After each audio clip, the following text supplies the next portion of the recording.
some of your fans was watching as well, and we just keep going. Oh. 3 cards or something like that. Oh, that might be a bit too good. If you're running yellow or you're running green, you just have to run one of those cards. That was a lot of fun. I believe. No. One more.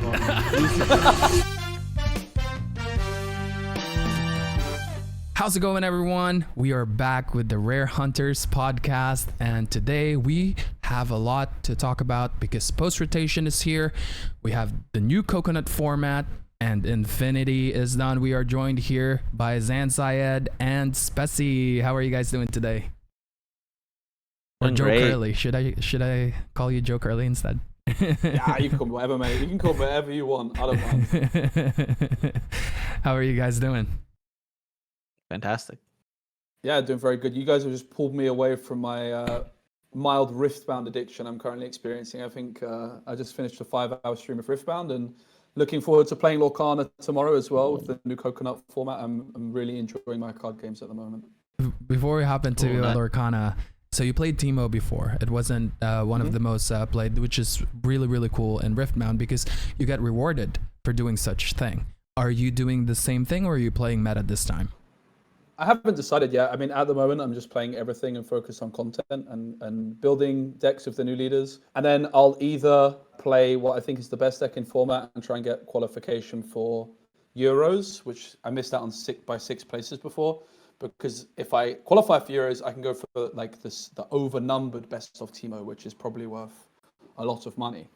So that's the main goal. But you guys know me, I always like playing something a little bit unorthodox. So if I find something I think is really good, but also underrepresented, I'll probably do that. Which, let's be honest, I already have a deck in mind, which I'm keeping secret, but we'll see. Sounds exciting, bro. I hope that they start doing this in Lorcana. Well, the coconut kind of looks like it, but that's not what we're looking for. We want something for the competitive scene. So, Infinity is done. We were in DLC Manila, me and Zan. Zan, for the 10th time, 10th or 11th, topped again, 10th. which is crazy insane, by the way. I hope you had a blast in Manila. And this time around, I wasn't on your side. I'm on the other side of the booth, which I enjoyed as well. Yeah, no, it was amazing. The food was amazing. The people were amazing. I had a really great time. And our teammate Lucas was also there, so we got to have some nice dinners and nice breakfasts. It was great. You experienced the Filipino hospitality. We were making you try so much different food. Yeah, no, I definitely gained some weight, and now I gotta work it out for these upcoming tournaments. Yeah, I heard in your podcast the good things you said about Philippines, and I spoke to the community, and everyone wants to thank you for those kind words, and we are very glad that you enjoyed the Philippines. Yeah, no, I really am looking forward to coming back and spending more quality time there. It was just unfortunate that I had gone to so many events and I was just so tired. But next time I go, I definitely want to stay at least a week, if not longer. Yeah, we haven't really gotten to explore. We always travel, but we never really explore. I mean, you've done a couple of them in EU where you went early with your wife, I believe, and friends before you go into the DLC. But we really don't get to travel at all. Like, we are there in a different country, but it's the same thing that we do. It's just the food that is new.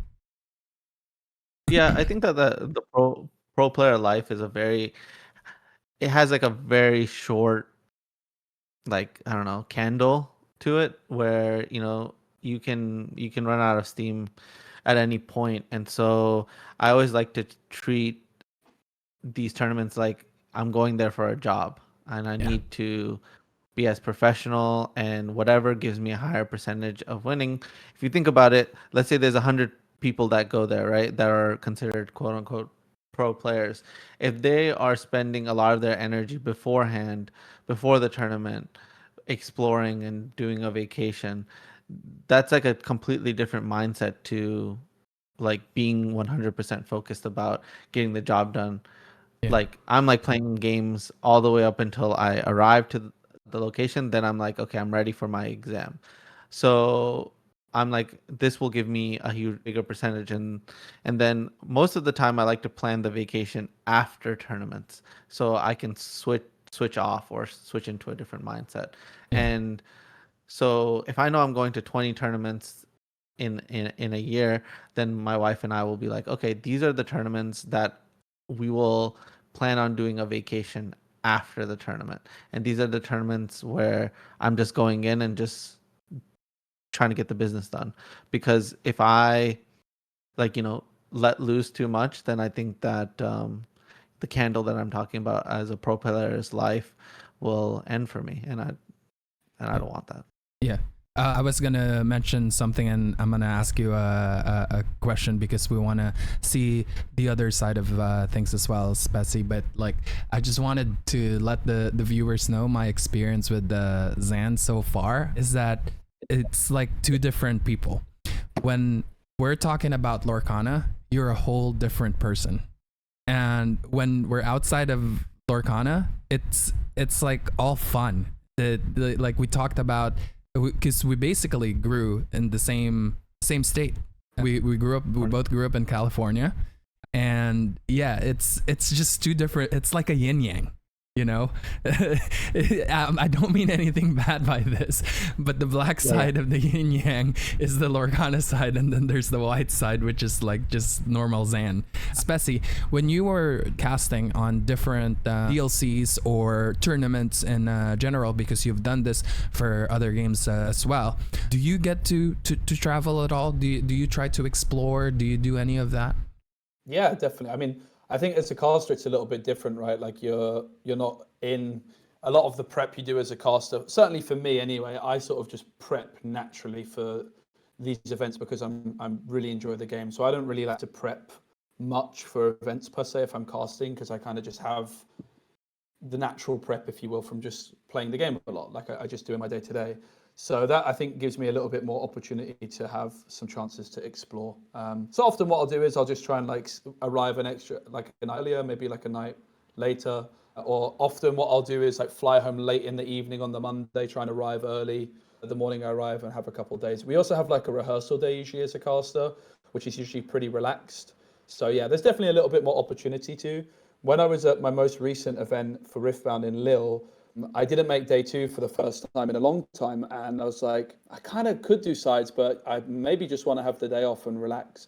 So I actually just like went into the city on the Sunday, and that was quite a nice, refreshing change, because usually every time I've been at an event, I'll be working until the Sunday until quite late as a caster, right? So that was quite a nice change of pace. But then I also look back, I'm like, yeah, I could have done some sides and tried to win a Metal Timo, like not the best of, but yeah. So it's all about balance, and I think like what Zan says about planning it ahead of time is probably very wise. There's definitely chances to explore and have fun, but it's also very easy to overdo it. Very easy. Yeah. I love Lille. Now that you've mentioned it, the first time I went there, my very first DLC, I wasn't with Rarehunters yet. Obviously, it was season 1. It's the very first DLC. Actually, they happened at the same day, but because we are in EU, ours happened first. I arrived there like 2 days early as well, and the food was so good and the city was so lovely. That DLC, by the way, that is an all-timer for me, because it was like just Baker and I casting. We did have like Steve Warner hopped in. I think Tim also hopped in for a few, but for the most part, it was just like me and Baker casting with almost no breaks. My voice was gone by the end of that one. But that's got to be so hard, bro.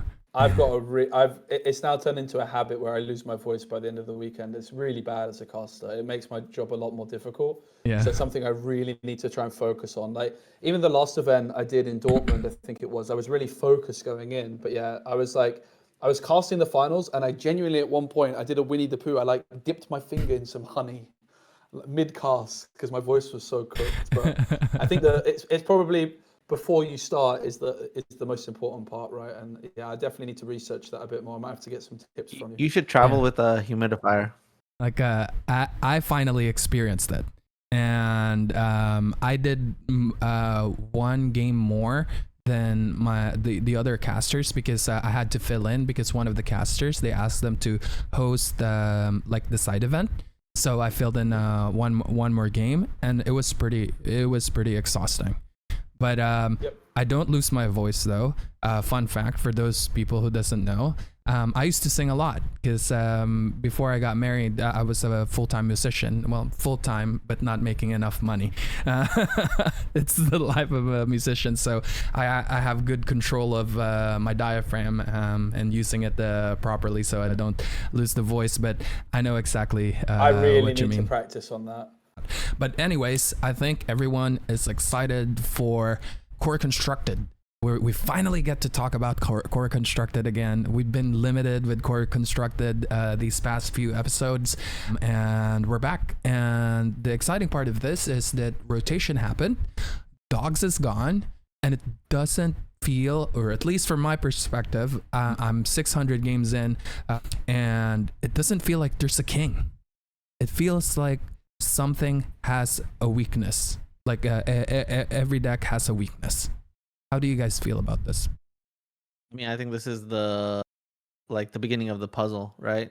No tournament has had enough incentive for people to have figured it out just yet, but everybody's in the tank trying to figure it out. But you know, I think that this is exactly the way we felt before Ghent, right? Where we were like, oh, Dogs is not that crazy. And then I won the event, and then it won another event and kept winning and winning until, everybody was like, oh my God, why is this deck not banned? But that conversation took a lot longer than one would realize. And so I think that we're kind of in the same situation right now. It's a free for all. We need a North Star, a tournament that has enough on the line. What it does is it creates a North Star. Hey, here is the best deck. This is what you need to target. And if it continues to win despite being the North Star for everybody to try to beat, then the problem becomes apparent, Yeah. Looking at like the CCQs and stuff that happened so far, we have different winners. There's one with purple steel. I believe there's an amber emerald. We have red yellow. And the CCQ in Philippines was won by the guy who qualified for Worlds, Justin Morales' brother. He was in yellow purple, and I was on yellow purple as well, and I top 8 with it in the same CCQ. But all of these CCQs, there are different decks that's winning the event. Well, there's 2 yellow-green Eleanor decks that won. There's 1 purple steel robots. No. Purple steel. Maleficent, and then 1 amber ruby. But those 2 were week 1, and week 2 was the 2 yellow green, and then there were 2 yellow purple. Okay, two yellow purple. Where's the other yellow purple that happened? Yeah, so the CCQ was in the US, and this one is Asia Championship Qualifier Philippines. That was Juancho won with yellow purple. Mm-hmm. And is it France? Yeah, here it is. So La Forge Invasion, I think this is a CCQ, and it was won by Yellow Purple. Yellow Purple. Who's the pilot? Do we know? Maho. It goes PRT. I think that's the team. Okay. And then Maho.I is what the pilot's name is on Inkdex. Yeah. It's definitely like, I mean, I haven't been competing. I don't plan on competing in this format, right? So I'm sort of taking a more relaxed approach at the moment. I played quite a bit casually, but certainly is like the more casual experience. It's a really good one. Like there's a lot of things you can build. You can sort of pick your favorite like new Duel Link team card and build a reasonable deck with it, maybe with the exception of Ruby Emerald. I think that one doesn't have enough support. But it's been a lot of fun to theorycraft and also see which decks are doing well. I'm definitely really excited to see how the format like shapes out, and hopefully it's not all about Willow, because Amber definitely maybe seems to be the front runner in terms of ink color, right? Yeah, I think it would be fair to say. Yeah, Amber has Willow. They have some pretty nice draws now as well. Sully has been really, really good, and Gaston is amazing with Agustin. I have to say, after taking yellow purple for a run, it feels really good into best of threes. So The whole tournament, I 2-0'd everyone except for the 2 unintentional draws that I have. I played against Justin Morales. I've been waiting for that matchup for a long time. I wanted to see how he plays, and it was both mirrors, the unintentional draws. The games was so long, 2 different lists, and the only time that I didn't 2-0 was obviously the one that I lost, which I went 1-2 against Amber Emerald, and it was another Amber Emerald where I went 2-1. That matchup, I played the core constructed set 12 for that matchup. It used to be so bad because of Tramp and dogs. The lady that quests for 3 definitely made a big difference. But now it feels like Amber Amethyst has a chance against aggro decks. If you can find the 1-2-1 and then into Isis or Tigger, it feels really, really good. I agree. Also, I think that it's one of the best Dale decks, if not the best Dale deck. Yeah. I mean, the big weakness of this deck pre-rotation was Under the Sea, and I think it's fair to say Under the Sea is not as common in Amber Emerald now, right? I know there's still some decks doing the rounds. There's like a toy build, but as far as I'm aware, the toy build is not as popular, right, as like just a sort of generic mid-rangey deck which isn't playing Under the Sea. And I think that was like one of the big weaknesses for Amber Amethyst before, right? Yeah. No, I completely agree. I think the yellow-green songs deck is the one that's playing Under the Sea mainly, and even that deck can struggle against timely Mowgli's / if you just Isis all of their singers, it's very difficult for them to beat yellow purple because what's gonna sing the Under the Sea? The thing about the dogs deck was you had Tramp, which just solved all your problems instantaneously, found you the Under the Sea, or got rid of the Under the Sea and sang the song for you, and no one really has that available to them now. Yeah. And it feels like Amber Amethyst as well has a lot of great answers against Amber Emerald songs in general. They can't really wipe everything, right? Because it's not just Dale that you're fighting against. If I'm against Amber Yellow, obviously I'm gonna Isis, which is out of the range right away, and they need to rebuild their board. And moving forward, your other characters are big as well. And even Tigger is pretty good against them if you don't Isis them, because it bounced back one of the singers and now they can't sing, which also makes my Demona better. That's the thing I like about Tigger. When I bounce back something, they have more cards, and when they're setting up their singers, I'm all right with that. Here's Demona. I'm gonna wipe your board. You have no singers again. Exactly. I also like Tigger because you can bounce your own Mowgli's and play them again, and that play pattern ends up being so brutal. I really think that yellow purple is just a new Blurple deck, and it's just going to be a top 3 deck here to stay. It really feels like yellow purple, Eleanor, and yellow green songs are like in my top 3, and then 4th is probably purple steel robots. Yeah. Wait, can you repeat the top 3 again? So Eleanor's songs, you said? Eleanor, then songs, and then yellow purple. Yellow purple. You don't think that Amber Ruby is a top contender at the moment? I'll probably give it 6th or 7th. 6th or 7th. Okay, that's fair. Yeah. Just because I don't actually think it's a good good at beating aggro decks or 6 or 7. I didn't even do that on purpose. Oh my god! I also think that the yellow green songs deck does a really good job at like just going over the top of what yellow red can do. So what yellow red really just preys on other fair mid range decks, right? So it would be good against yellow purple. Yeah. But I think that the rest of its matchup spread is like pretty bad. Yeah, also the Chernabogs can counter the boosties pretty hard, in my opinion, because the thing is they like to sully. They like to play with their discard. And when you are sending the, what do you call this, the Scrooge and the other boosties into the Nether Realm, there's nothing to play with your discard. No, I completely agree. I mean, I just think that yellow green songs is like consistently just going turn 2 Singer, turn 3 Chernobog, and that swings the game so far in their direction that it's hard to come back from that. Yeah. I have been playing with some Ember Steel, and I do like going into my Angel to discard my Gaston, and they don't trigger that Chernobogs when I have the Gaston on the discard, because their Chernobogs is gonna get annihilated by the Gaston.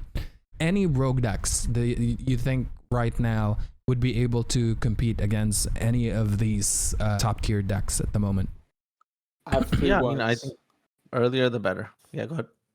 Fire the cannons. Every format is crying out for a fire the cannons deck.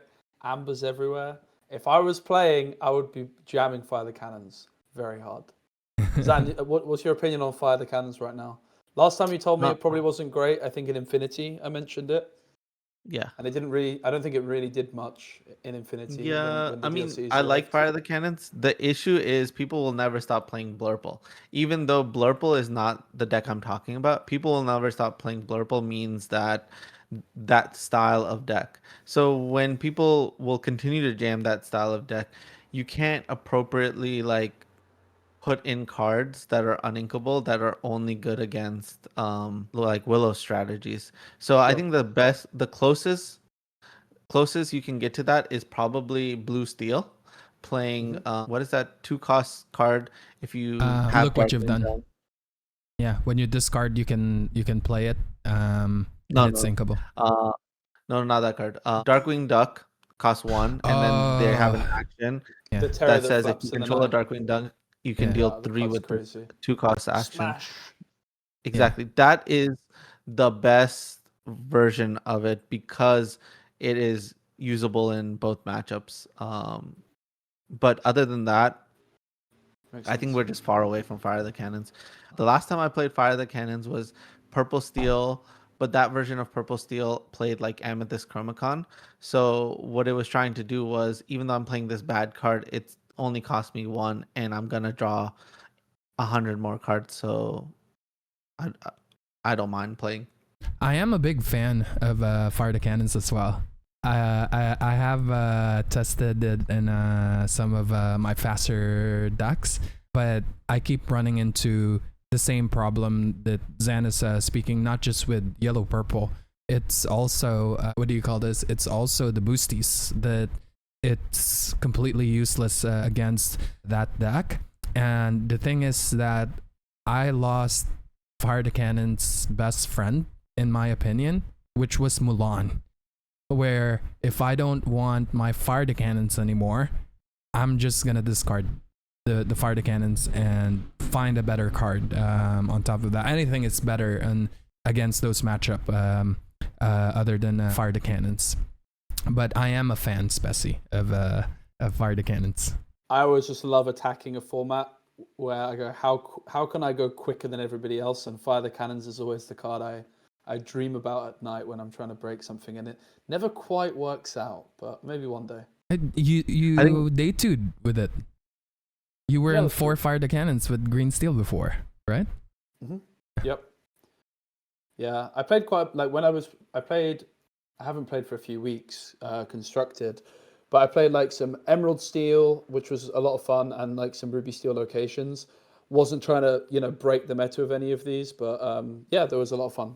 That's for sure.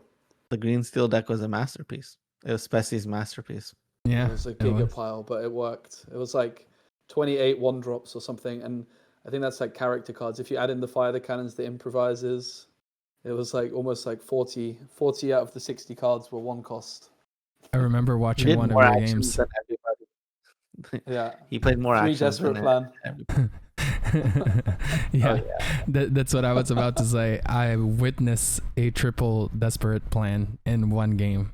You chained Desperate Plans into Docs into Desperate Plan, and I remember the team was there and some of your fans was watching as well, and we just keep going, oh, and I feel bad for your opponent because I'm pretty sure he can see that from what do you call this, from his peripheral vision.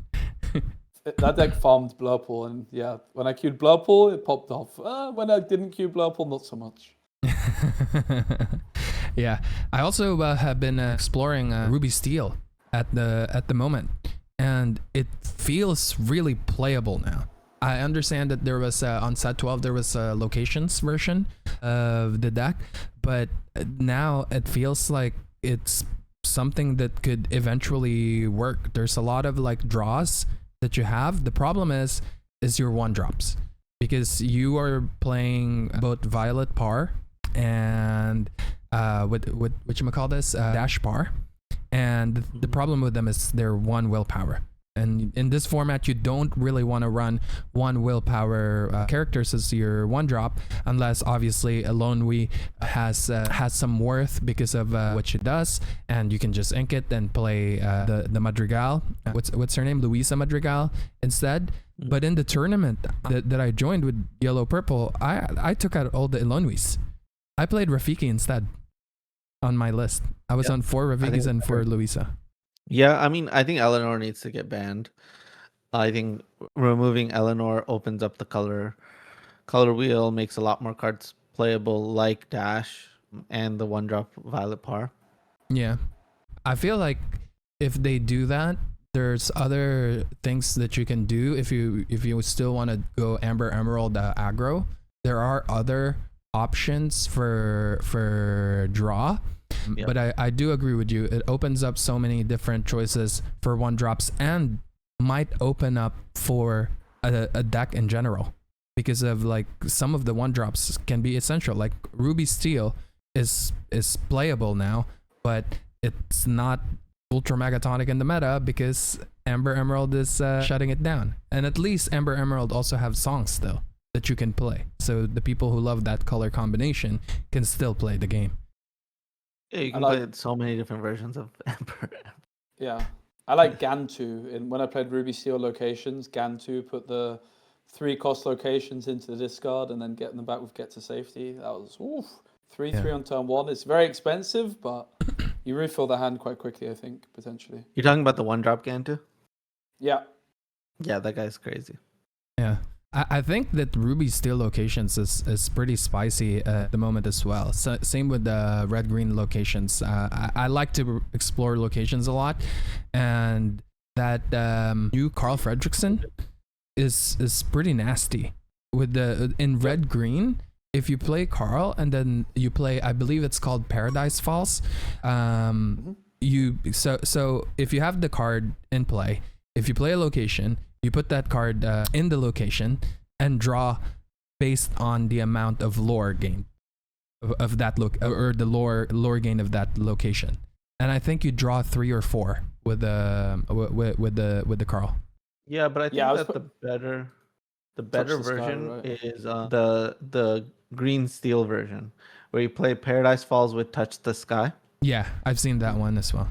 Yeah, it's not really a locations deck though, because there's only one location, right? Yeah, but it's pretty much the only deck that's playing location. I had I shared like 3 weeks ago on my channel Ruby Steel locations with Touch the Sky, and I mean it was doing some extremely broken things. How consistently you pull it off, I don't know, but I was ending the game with like 25 cards in hand and a whole board full of locations. But I think it's more on the Mimi side. Yeah, you would go like Gantu, discard the Illuminary Tunnels, which you later bring back, and Illuminary Tunnels is like a 3 cost. Whenever you have a character here, your locations cost 1 less, and you gain 1 lore extra for each location. And so then you then play like the balloons card. Is it 99 balloons or something maybe? Where you turn your location evasive and then touch the sky, draw a load of cards, play a bunch of locations down for free, and yeah, off to the races. It's definitely a very combo heavy, fun deck, but it's what if I was going to locals tomorrow, it's what I would sleeve up, that's for sure. What do you think about that green steel deck, by the way, Xana? I played against it a lot, and I haven't really had any problem or trouble with it. What do you personally think with that green steel? Maybe because I know what the deck does, so it doesn't really catch me. But in general, do you think that it's a viable deck? Yeah, I think it's a viable deck. I just think that there's not a good build for it.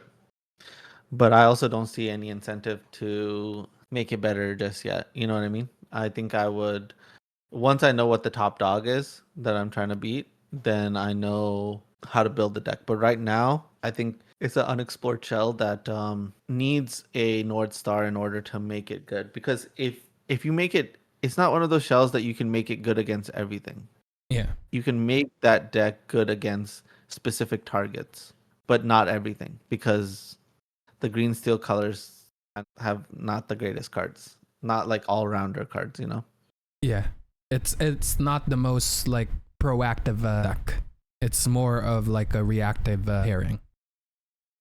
Yeah, it's too slow in the sense that you got to go 1 drop, 2 drop, 3 drop, 4 drop, and you're not doing very much anything else. Whereas like Amber gives you like such explosions, right? You play a Willow, then you can play a 4 drop, or you can play a Singer on turn 2 and then play a 5 drop the next turn, which is crazy. Yeah. And so with Green Steel, you're just doing stuff in a more fair manner. So you really need to know what the target is. But when the format's this wide, just doing the most like broken stuff is usually the bailout, you know? Mm. Yeah. All right. So we've explored or talked about core constructed a lot, but now I think it's time to talk about the newest, hottest format in Disney Lorcana, which is the coconut format. And it's pretty exciting for me because a big part of me is a casual player. Are you guys excited for the coconut format? For sure. Yeah. I'm gonna get beat up. People are gonna not let me win. You have there's politics involved, bro. You have to. Yeah, like, my strategy is going to be, hey, I'm gonna accept getting second place if I can if one of you guys will team up with me. So whoever teams up with me gets first. I think Tinkerbell might be your leader card, if you will, of choice, because it sounds like Tinkerbell is like the best deck at finishing second because it just removes everything and probably doesn't gain much lore itself. I want to play Nick Wild. I'm a Nick Wild guy, I think. Yeah, you can play a one of Flaversham as well, right? Yeah, exactly. And there's I no wanna play announcement 4 for bans on that. So you do have the popsicle and the Fortisphere and the Hyrule as Yep. well. Yeah. Yep. Only one, I mean, only one think- Fortisphere though, but the Only Nick one Wild Fort. lets you play four popsicles. Yeah. So what are you guys calling these heroes champs? I call them Cocomanders because it's coconut and it's like commander. So I call them Cocomanders. What are you guys calling it at the moment? That's a good name. They haven't decided the name. This is a temporary name, so I'm just gonna wait until they tell us what the real name is of the format. I'm probably going to call it a leader card because that's what it's most akin to, right? From other games. From other card games, yeah. But yeah.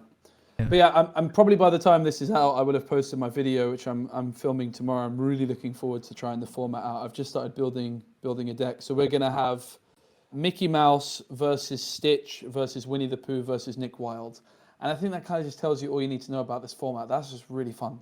Yeah. It's just awesome, and it's what the game needs for a lot of reasons, right? I think most importantly, like from our perspective as content creators, if you look at Magic the Gathering, there's just an unbelievable amount of views for their multiplayer format online. And Lorcana actually having an official, I've tried posting like some multiplayer stuff before, and it's like done reasonably okay. But when there's like an actual format that people are actively participating in, they can go to locals to play in.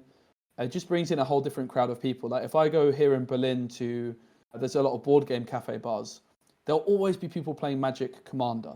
Never one-on-one, always Commander. And it's really easy to underestimate like how big that sort of scene is. And I mean, yeah. Like those are the kinds of people that are going to be very interested in playing. Wait, I can do Winnie the Pooh versus Mickey Mouse versus this and that. That's just awesome. So I'm really looking forward to it for sure. I think it's a really great step. And I'm definitely planning on making it a big part of my content moving forwards as well, if I can.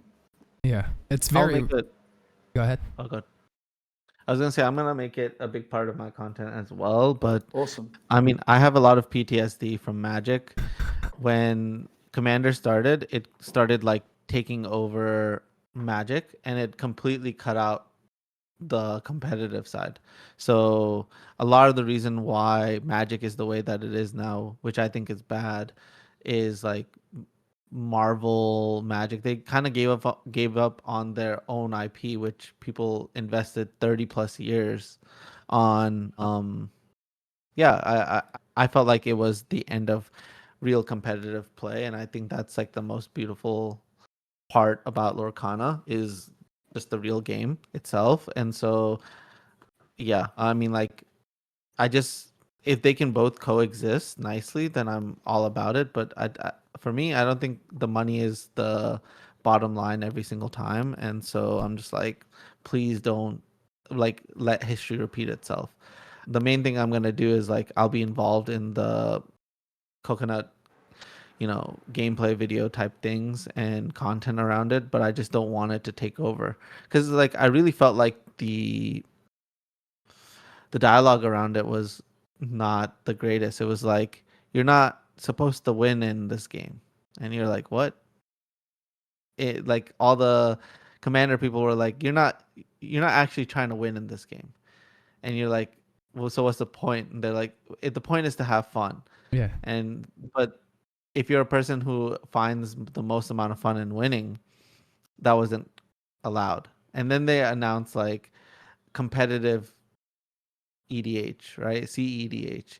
And that was a whole thing. And you're still not allowed to want to win, even though it's a competitive situation. And all that stuff made absolute no sense to me. And so the main reason why I want to be involved in it is so it doesn't get sidetracked into this. I think the objective should still always be to try your best to win. And if you don't, it's totally okay. But you should never be shamed for wanting to win at anything. Yeah. But at the same time, for this format, it's also okay to play it and not want to win. Like your objective could be, I don't want this person to win. And that's kind of part of the charm, right? Like I definitely agree. Like you should be, as a player, like you should not be punished for wanting to win. But that's also like one interesting thing about this format is you could just take on that role, like as the Tinkerbell player, right? You could literally play this format with no character cards, only removal, and just annoy people, right? And that would be allowed. Yeah, for sure. And that's why my strategy is not going to be that I'm like trying to win. Well, my strategy is going to be to make sure that the two people who want me to lose, they lose, and then whoever was on my team wins. so you're playing as the healer. You're the support. You're the tank. You're I'm the support. Like secretly, I'm the winner because I got to choose who the winner was. No, I got both sides. That's like the only way to win in this game, right? Because if I try to win as like one person versus three people, that's a horrible objective, unrealistic objective, actually. But what is realistic is that you bring one person off to the side and say, "Hey, you can be the winner, and I'll make sure you are the winner if you join my team," and then they win. And I'll never betray them because I'm gonna play a lot of coconut games. Did Magic the Gathering ever release Commander like on their digital client? Because I heard that was supposed to happen at some point. It's never happened. On Arena client, no. No. Not while I was there. No, it's still not there. From time to time, I do drafts are sealed, and they check out the whole thing, and they don't have it there. Yeah. Just curious. Because I know also like Riftbound, which is obviously the other one of the big new games, is also very heavily trying to push like multiplayer formats. So I think a big part of that is due to the success of Commander, right? Like Magic the Gathering is it's not only Commander now, but it's certainly like the most popular way to play the game, right? And yeah, I think it is about hopefully finding that balancing act where like in an ideal world, this coconut format will make the 1v1 format more popular, and the 1v1, they can work together, they can exist and coexist. And one thing I like about it as well is when you're opening packs, reviewing cards, I look at some of these like dwarves and I'm like, yeah, why do these exist? And suddenly okay, it might not be that good in core constructed, but it would be great in this multiplayer deck where there's an actual supported format. So as long as like suddenly like all the cards in the packs aren't all geared towards that, right?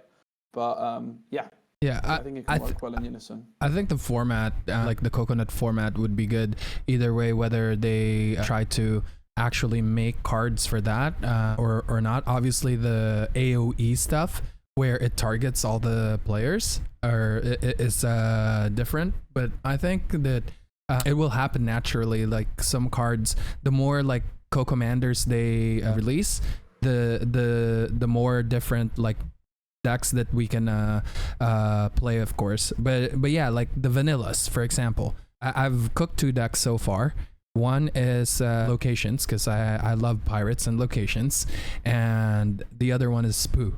And now all the vanillas, all of a sudden, it's like it's play a card, draw 1, if you pay 1, which is crazy to think about, that all of your cards is basically the 3 cost Maleficent, or like the well, not the genie, because the genie is evasive, but you get the gist of it. And yeah, it's been fun, the building of the deck for it.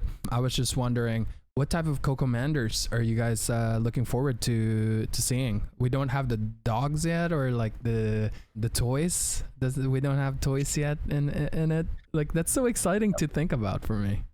I don't think about it at all, about the possibility. I'm gonna be honest. I don't think about it.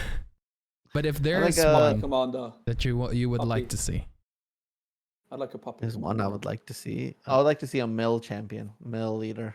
a mill leader. Yeah, that's Yeah. very possible. There's a lot of like cards Whenever that you- supports mill now.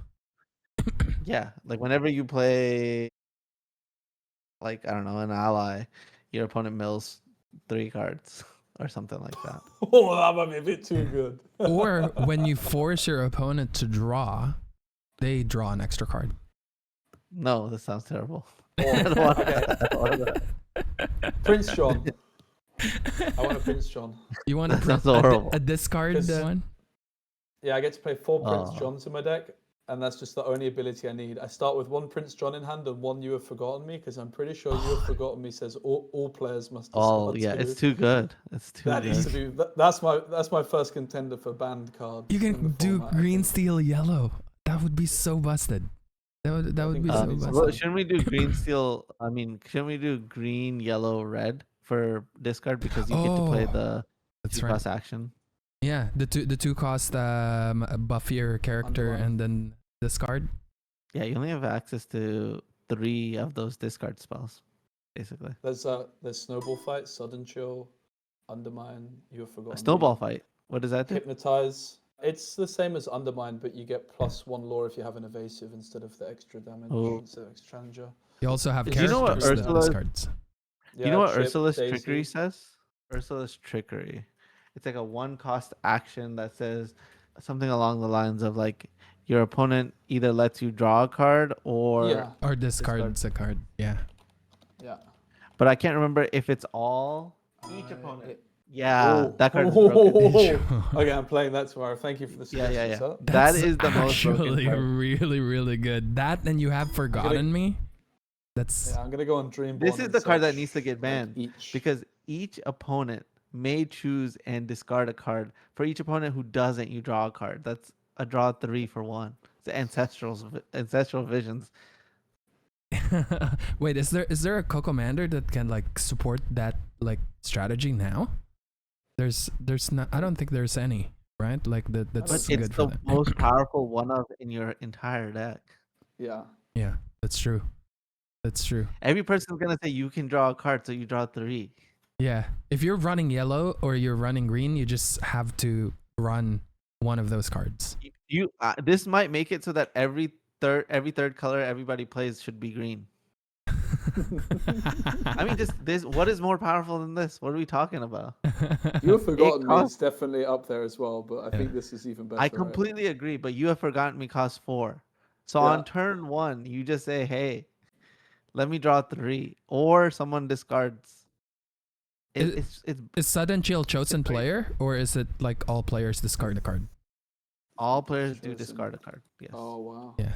That's actually a lot of That's- reasons to like just run green.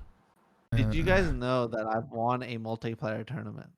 There was a 2v2 tournament here in Atlanta for a case of Lorcana.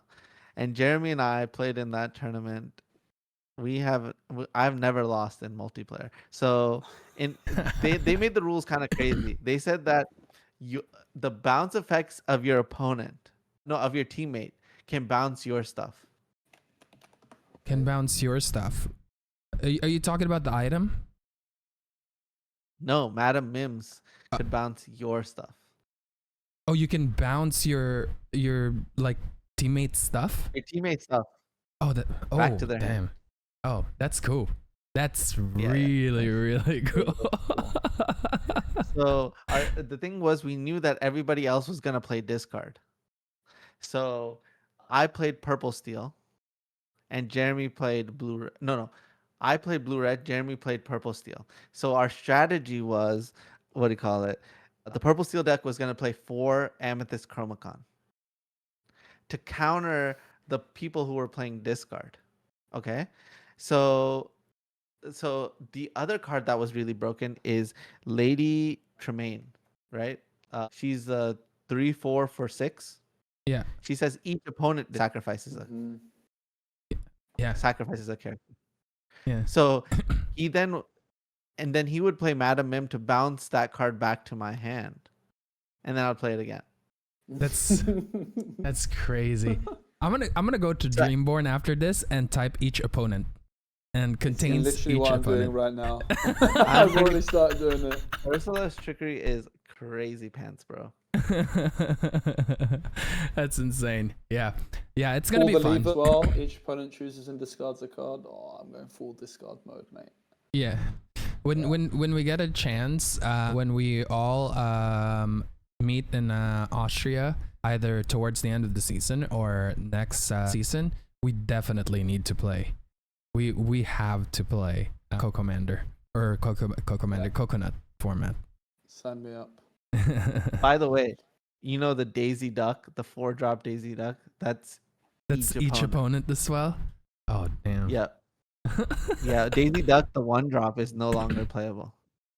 Yeah, you don't want to give everyone a free card.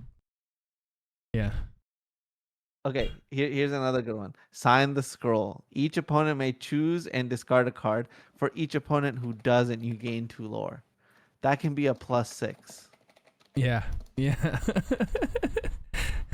I'm playing Stitch tomorrow is my plan, and I hope I draw my Curse Merfolk. So Stitch is like each turn you can play a 2-cost or less character from your hand for free. If you have a character named Stitch in play, you can play it from your discard. So I can just loop the Curse Merfolk. Whenever this character is challenged, each opponent chooses and discards a card. Oh, I bring it back. Oh. It says each opponent? Yeah, it does. Wait, Curse Each Merfolk? opponent. I wonder if on every discard is each opponent, honestly. Oh, you know the 7-drop Ursula from set 1? the 2/8? When you play this character, each opponent loses 1 lore, and you may draw a card for each 1 lore lost this way. Yeah, I saw that when I was building That's the a deck. draw 3. Yeah. That's a draw 3. Okay. Yeah. There's a lot of exciting stuff that you can do with this format. Honestly, I do Trust like in the Me is the actually Stitch. playable as well. Which 'Cause one? You can only play one You Have Forgotten Me, but there's the 6-cost uninkable song Trust in Me, which also has the same effect. It might just about be good. Is that enough. the one that Each minus opponent the lore as discards well 2 cards. from like Yeah, you each choose characters? one. Yeah. But the Each double opposing discard character is gets everyone. -1 lore until the start of your next turn. Yeah, it's each opposing character gets -1, or each opponent chooses and discards 2 cards. That's Wow, crazy. Curse Merfolk is looking very good. It looks like a lot of these effects are green. Bend to My Will is each opponent discards all cards in hand. Yeah. So just play green, blue, plus something Lucifer else. Lucifer's the same. It looks like They're every gonna ban discard this effect card, in the bro. game. is They're gonna each- ban it. Nobody's gonna want to play with me. I was just by about the to way- say this is the reason why everyone is targeting you, Zan. I'm telling you right now, Diablo is so broken Yeah. in this format. It's was also so looking at it. broken. You draw It's from so- everyone. Oh, that's You can draw insane. more if they draw more cards. That's crazy. That's crazy. All right, I think that's enough though with the craziness of the coconut format. That was a lot of fun. I believe. No. One more. Lucifer. Lucifer. When Yeah. you play this character, each opponent chooses and discards either 2 cards or 1 action card. That's a character.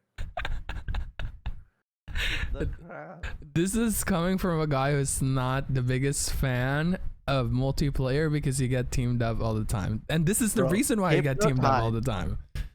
Hypnotize is crazy too, dude. It doesn't matter if they target him if they've got no cards left in hand, right? But Yep. hypnotize, you only draw one and everyone discards, right?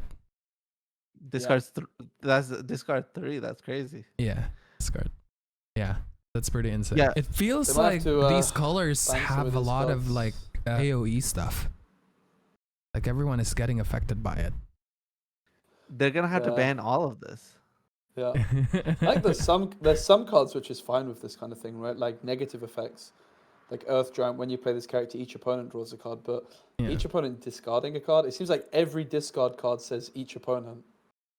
Or be Yeah. prepped. So Prince sure- John I'm is not just sure going why. to be so crazy.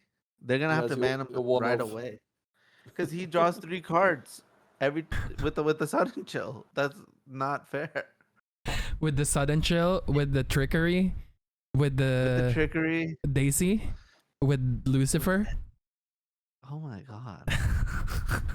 You have forgotten me. That's +6 cards. I told you, Prince John Commander, that's what I need. And that's such an easy, like, what do you call this? Easy curve, right? Does he play Prince John on 3, play You Have Forgotten Me, draw 6. And it's If you GG. draw your one of Prince John, that's the main issue, Yeah, right? if you draw one of. But even then, like, those cards are just good on their own, so yeah, it's quite You get to crazy. play Curse Merfolk is so crazy because it punishes everybody for you attacking someone else's card. Wait, hear me out.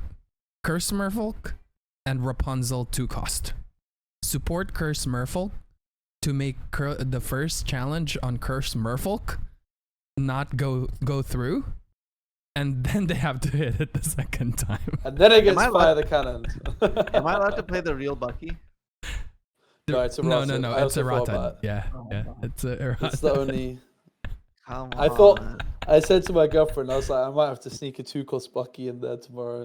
Yeah. I'll You get- could. I would get Yeah, told you off should if be. I do. Just to see No, if no, anyone no, would no. notice. I support it 100%. We want to see. They're gonna have to make a ban right away. yeah. It sounds so exciting. make a- honestly. I can't help but feel like these were design mistakes, if I'm honest, having these cards say each opponent.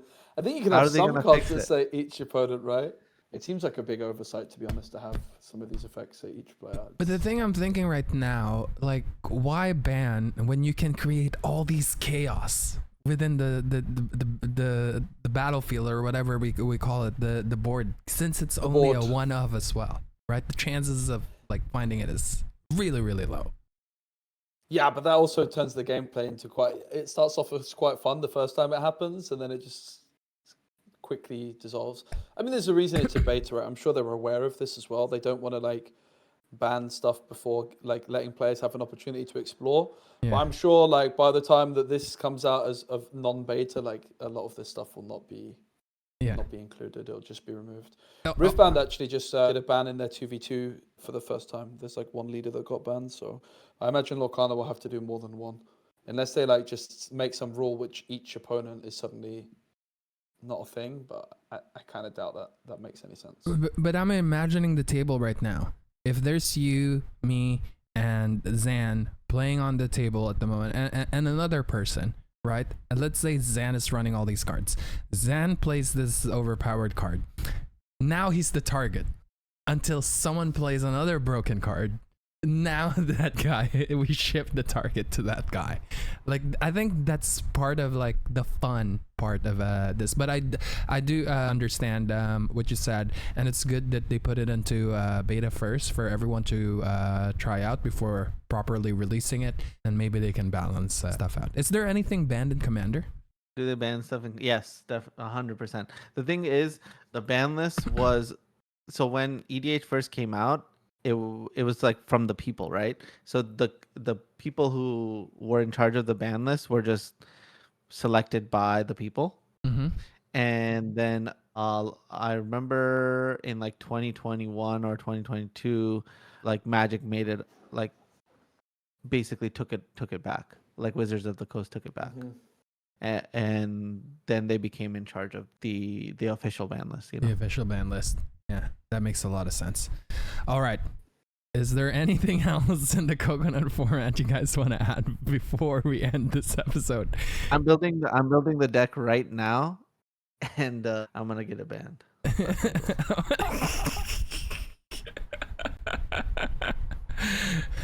It's gonna be called "Sorry for Ruining Coconut Format." Sorry, not sorry. Sorry, not sorry.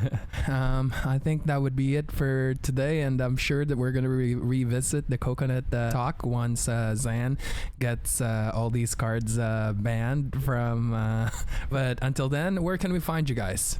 You already here. Yeah, For and I'm on Joe Curly Cards. If you want to watch Riftbound, I'm actually streaming. So yeah, Awesome. if you want And to see sustainable plays but some good decks, yeah. the description below as well, including mine, Earl Meister, everywhere. Other than that, we'll see you guys on the next episode. Hope you guys enjoyed this one. Peace. At least look at the camera, Zan. You're so busy building your coconut deck. Bye.